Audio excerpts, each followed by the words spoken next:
Okay, maybe I'll get started. Let me just begin with a reminder that last class and this class, we're working on sort of data handling and data visualization.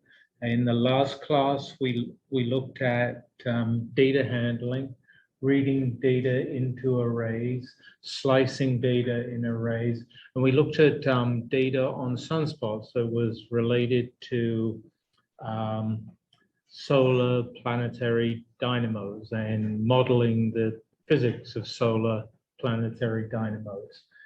This class, I want to move on to visualizing data. So we're going to look at plotting arrays. We're going to look at plotting functions, and we're going to look at plotting data from files.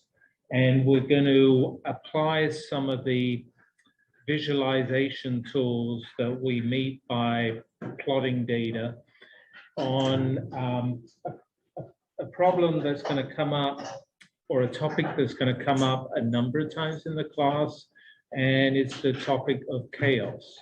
And we're going to look at some of the sort of computational mathematics that exhibit chaos. We're going to look at what is kind of the classic or the famous or the archetypal example of chaos, and it's called a logistic map. So we'll look at that today. And then, as I say, we'll meet chaos later on in the course. We'll meet.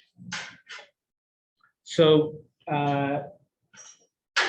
in science and in physics, we often visualize data by making plots of data. We make diagrams involving data because that helps us understand. It helps deepen our understanding of the physical problems, the physical situations. So in the class today, I'm going to focus on kind of line plots and scatter plots that we can straightforwardly do with Python code. I'm going to talk a little bit about, as I say, plotting arrays, plotting functions, plotting data from files. I'm going to talk about the titling of plots, which is important, the labeling of the axes, which is important, putting legends on plots, which is important, and how to make plots that really contain subplots, which is often a useful technique. All of this, all the plots I make today are using the tools that are in that matplotlib Python library, Python package. And I put a little website on this slide. There's lots of examples of different ways to plot things on this website. So there's lots of templates there. I'm just going to show you a few, but there's many, many more there. First example I wanted to give was plotting arrays. So in this example, firstly, I'm going to import NumPy because I want to use NumPy arrays, and I'm going to import matplotlib because I want to make plots, and I'm importing them as np and plot here. And then I'm just going to define these three arrays as examples. So the first array is just an array of integers here, successive integers.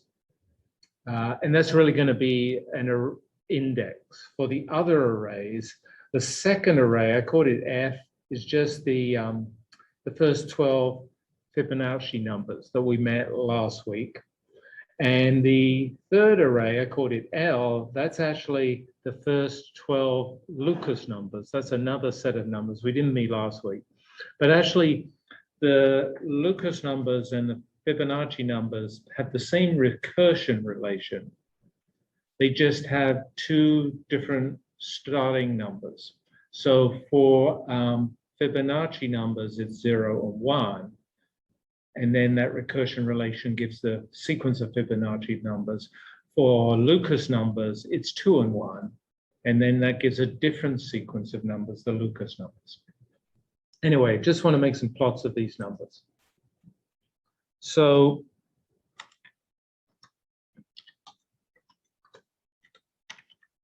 simplest way to plot, say, the Fibonacci numbers against the sort of index for each of the Fibonacci numbers is just with the plot function in our matplotlib library package. And you can just give 2 arguments here, x, so that's the index, and f is the Fibonacci numbers themselves. And if we were to execute that, we get this little graph here. Horizontally, I've got the index from 1 to 12 of my first 12 Fibonacci numbers. And then vertically, I'm just plotting the Fibonacci numbers themselves. We might want to play with some of the additional arguments. So you can change the third argument, you can change the markers. So if I just put a G in there, that stands for green. And so I could make a green line, or I could make a red line, or I could make a magenta line. So that's sometimes useful if you're plotting multiple different data sets. You can change the symbol. So for example, O just gives us data points. So that's a little bit clearer since we're plotting 12 different Fibonacci numbers. Maybe I'll just plot them like this as 12 different data points. We can overlay the Lucas numbers. Again, first argument, I'm just going to give us the index of the sequence of numbers. Second argument is the numbers themselves, that variable L. And then I guess I'll use a different color, say red, and again, plot these little circles. And so here you now see a plot that has both the Fibonacci and the Lucas numbers in green and red respectively. If I was making a plot like this, I think I want to give it a title, and I want to give the axes some labels so that, you know, tomorrow I can remember what I was doing. So it's pretty straightforward. It's pretty easy to give titles and labels. So if I want to label the x-axis, I'm just going to use the function xLabel, and it takes an argument, and that argument is just what we want to write as the label on the x-axis. So this is just like an index of the Fibonacci or the Lucas numbers. And if I want to label the y-axis, I'll just use the ylabel function. And again, it takes an argument. That is what we want to write along the y-axis. So it's just going to be the value of these either Lucas or Fibonacci numbers. And then finally, I can give a title. And maybe we'll just call this a plot of Fibonacci Lucas numbers. And so I can execute this. And now we've labeled our horizontal axis, labeled our vertical axis, and misspelled, but labeled, given a title. One other thing that's sometimes useful to do is to create a legend for the plot. So maybe you're plotting many different things. Here I'm plotting 2 different sets of numbers. So, you know, maybe a legend's not so important. But often a legend is very useful if you're plotting multiple things. So we can add an argument up here. We can give this data a label. So this is this 4th argument. This label will be Fibonacci. I still can't spell that.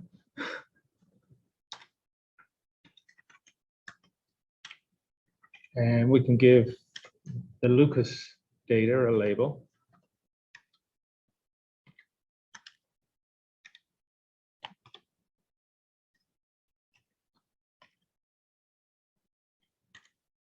And then finally, with those labels, we can add a legend to the plot. So that's just calling the function legend And it's going to make a legend that's based on the labels that we've just given our plot. Oh, what did I do wrong here? Misspelled. Right? Here we are. So now we got this little legend, and obviously this could be very helpful. You had lots of different data that you were trying to plot. Anyway, that was just a simple example of how to plot data from arrays, and you can see very quickly you can plot data from arrays. So it's a very, very handy sort of library or package. I wanted to look at plotting functions. So that will come up for us also.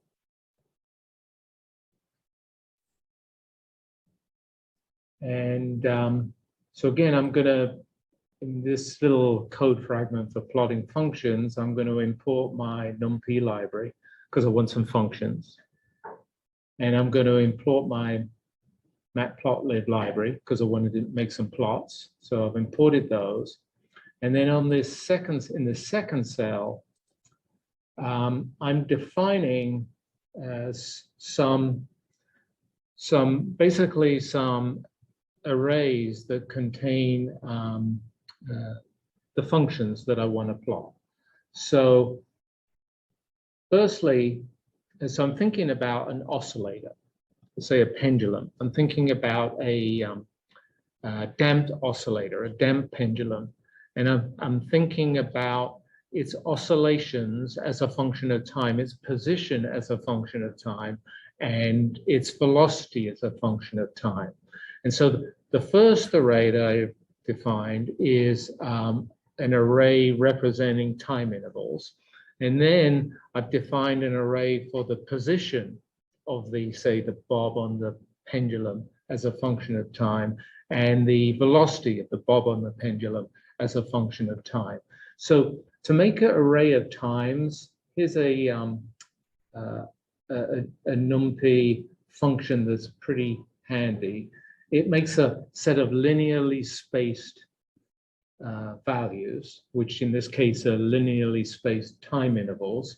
The number of them is this parameter over here on the right, and the range of the points is these two parameters here on the left-hand side. So the starting time in our case and the ending time in our case. So that's a set of time intervals. And then I've defined these two other arrays, y and vy, for the position and the velocity.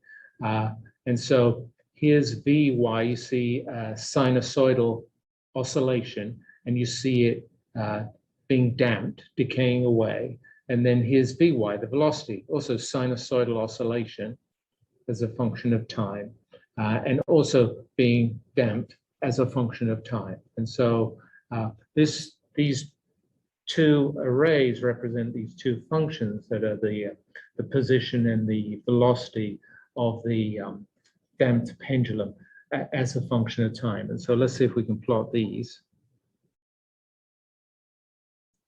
What I'm going to do here is I'm going to, rather than just plot them separately on two separate graphs, I'm going to plot them in two subplots, two sub-axes within one figure.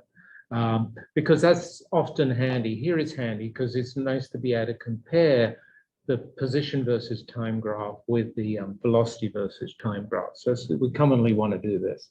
So the first thing I'm going to do is kind of define the fact that I want to make a figure that contains two plots. And to do that, I'm going to use this subplots function.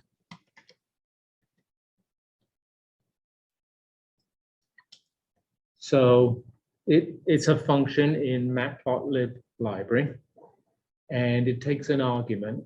And in this case, this single argument is telling us we're just going to have a figure that contains two plots. You can make it more complicated. You could have, I could write 2, 2, and you could have 4 plots 2x2 array and so forth.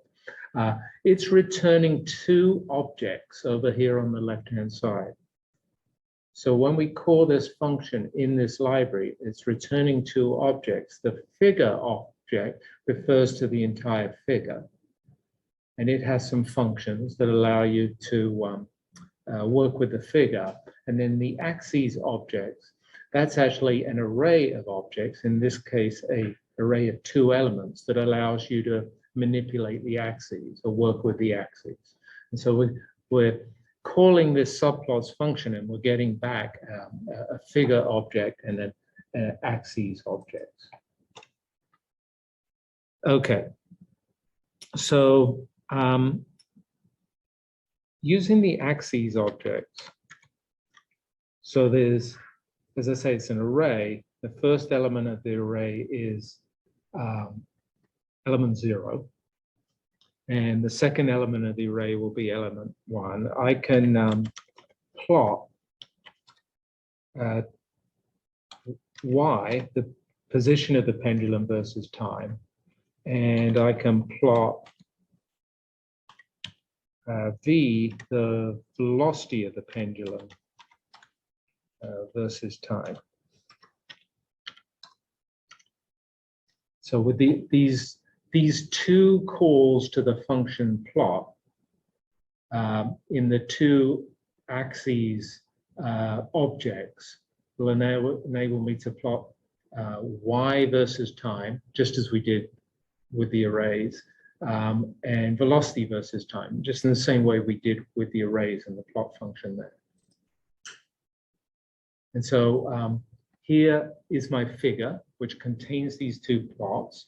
The top one is position versus time, and the lower one is velocity versus time. Again, we probably want to label the axes and title the figure so that we can remember what we did, if you're anything like me.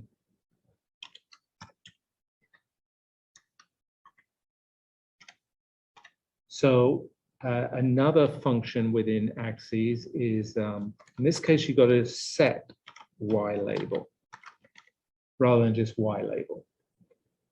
But again, you just give an argument, which is the label that you're going to put on the y-axis. So the top plot is the position versus time, and the bottom plot. Can I do that?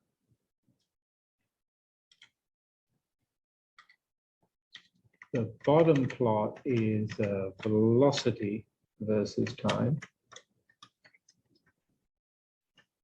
And we should also add a label on the horizontal axis. So that's set X label, and that's just time.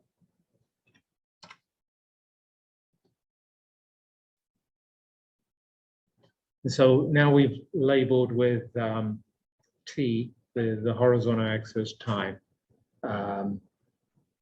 Obviously, if I was sitting in front of the TV and doing this, I'd actually write out time, and I'd write out velocity, and I'd write out position. But because I'm standing up here, I'm just going to minimize the number of characters I'll possibly write on there. Anyway, I've labeled the horizontal axis and labeled the two vertical axes, the position and the velocity. If you want to title a figure,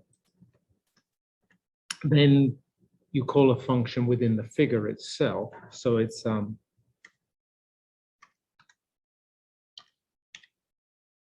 is the figure object.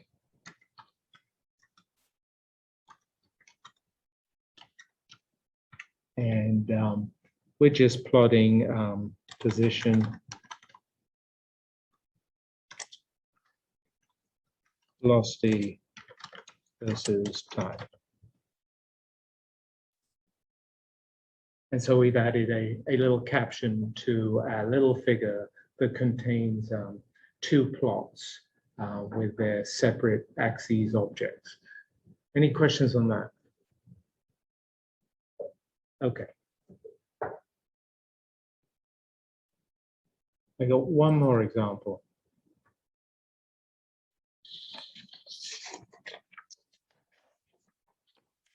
So we've looked at plotting data in array. We've looked at plotting functions by building arrays of the functions. And finally, I wanted to look at another important topic, which is plotting data read from files. So for this, I'm going to import actually 3 packages. So numpy again, because we want arrays. Matplotlib again, because we want to make plots. But also, because I wanted to show you this package, pandas. I'm also going to import that. So that's a data analysis package. And one of the nice things in pandas is that there are functions for reading data from files. And for example, there are some nice functions for reading data from spreadsheets. And that can be very useful if you want to read spreadsheets. This is a simple example. For this example, we don't really need pandas and the spreadsheet reading function, but I wanted to show you pandas and the spreadsheet reading function. So anyway, reading in those, importing those 3 libraries. I also want to access a file that's on my Google Drive that contains data on stars. And so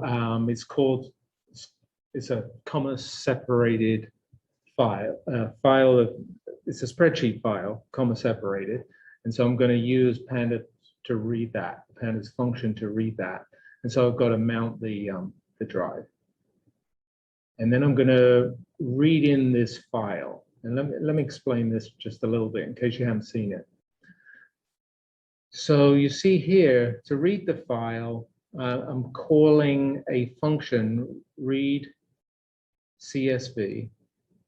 That's a function within Panda package. And that reads this spreadsheet file. And this spreadsheet file contains data on stars. It contains 2 columns with the magnitude of the star and the temperature of the star. And so I'm reading the file with this function here. That puts the data into an object in Panda, which is a data frame. And I'm going to now take that data frame and extract the data I want. I'm going to put it into arrays to do my plotting. So this second call here, if you look at this, I read in the data from the file and put it in a data frame. So that's what the DF is here. And now I'm going to call a function on that data frame to put the data into an array. And if we look at the array, if I look at its size and its shape with these numpy functions, it's actually a 2 by 7,860 or whatever array. The 2 corresponds to the magnitudes of the stars and the temperatures of the stars. And the total size is this 15,718.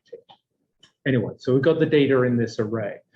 I want to actually take that, that array, that's 2 by 7,860, and I'm going to separate it out into 2 arrays. So I can do the kind of plotting that I was doing in the last examples. So that's the matter, and I wanted to show this again as a matter of sort of slicing arrays. So if I want to extract the first array and first column and the second column from the data array, I can just use this slicing here. So this picks out the second column with the index 1. This picks out all the elements of the first column with the index 0. And those guys are going to be my magnitudes of the stars and the temperatures of the stars. Okay, so I've got these 2 arrays, and for the temperatures and the magnitudes of the stars, it's interesting to plot each combination of, for each star, each combination of temperature and magnitude as a data point on a plot. And so we're going to make another type of plot that's called a scatter plot. So let me just make that.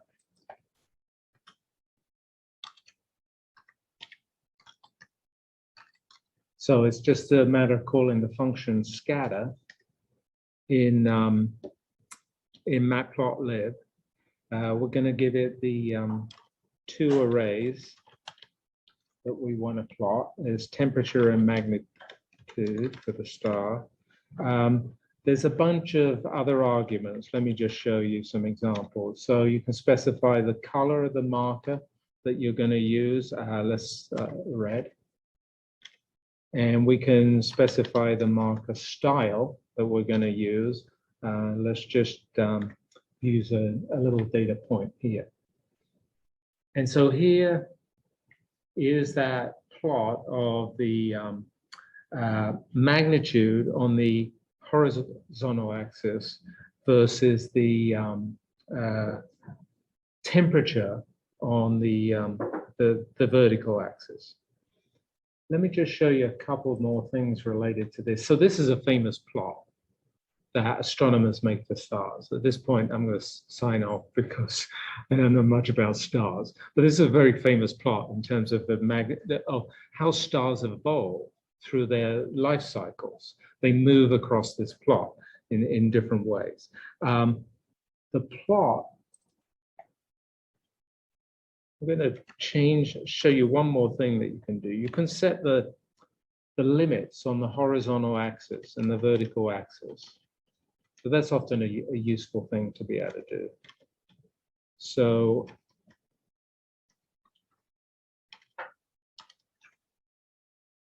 here's how we can set the limits on the horizontal axis. So I'm going to just plot it from 0 to 1200. I'm going to cut off the end here. And then on the vertical axis, normally the way it's plotted, let me show you.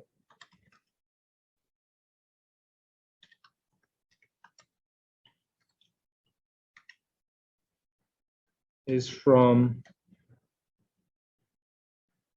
it's in this direction here.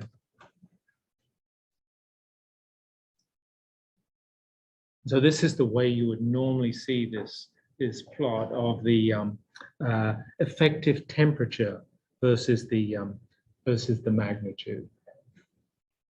Anyway, that was the last item I wanted to show you about scatter plots and about setting the limits on plots.